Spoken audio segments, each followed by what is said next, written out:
Si pasojë e rreshjeve të dendura që përfshin qarkun e Gjirokastrës, një nga bashkitë e prekura ishte edhe Bashkia Libohov. Këto rreshje shkaktuan disa dëmtime, kryesisht të rrëshqitje dherash dhe probleme në infrastrukturën rrugore, veçanërisht në zonat rurale. Sipas nënkryetarit të Bashkisë Libohov Xhelil Tosuni, problematikat më të mëdha janë shfaqur në njësinë administrative Zagori, ku rrugët janë dëmtuar dhe qarkullimi ka qenë i vështirësuar në disa segmente.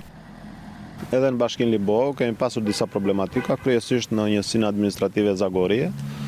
Më tepër kemi pasur rrëshqitje dherash, kemi pasur edhe në për akse rrugore rrëshqitje dherash, bllokim rrugësh, kryesisht në fshatin Topov, ku ishin bllokuar të dyja hyrjet e këtij fshati.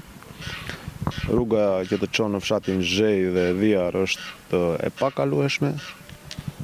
Edhe në fshatin Dëshnic, që është rruga Dëshnic-Hoshtev, dhe aty ka disa rrëshqitje dherash. Për përmirësimin e situatës, Bashkia Libohov po punon gjatë kësaj periudhe për pastrimin dhe rehabilitimin e dëmtimeve të shkaktuara. Në këto ndërhyrje po kontribuojnë edhe forcat e ushtrisë, të cilat po ndihmojnë kryesisht në rehabilitimin e segmenteve rrugore më problematike. Jemi duke ndërhyrë me forcat e Gjenos, të ushtrisë, për rehabilitimin e rrugës që të çon në fshatin Zhej, pasi ne si bashkie kemi të pamundur me kapacitetet e mjeteve që disponojmë për të bërë rehabilitimin e atij aksi rrugor. Aktualisht janë duke punuar, domethënë, mjetet e ushtrisë kanë hapur pjesën e rrugës fshatit Topov, të dyja pjesët hyrëse të këtij fshati, dhe aktualisht janë duke punuar në fshatin në rrugën që të çon në fshatin Zhej.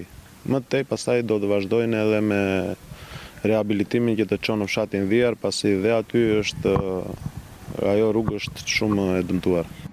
Autoritetet vendore bëjnë me dije se situata po mbahet në monitorim të vazhdueshëm, ndërsa punimet për pastrimin dhe rehabilitimin e zonave të dëmtuara do të vijojnë deri në rikthimin e plotë të normalitetit, me qëllim garantimin e sigurisë së banorëve dhe përmirësimin e infrastrukturës rrugore.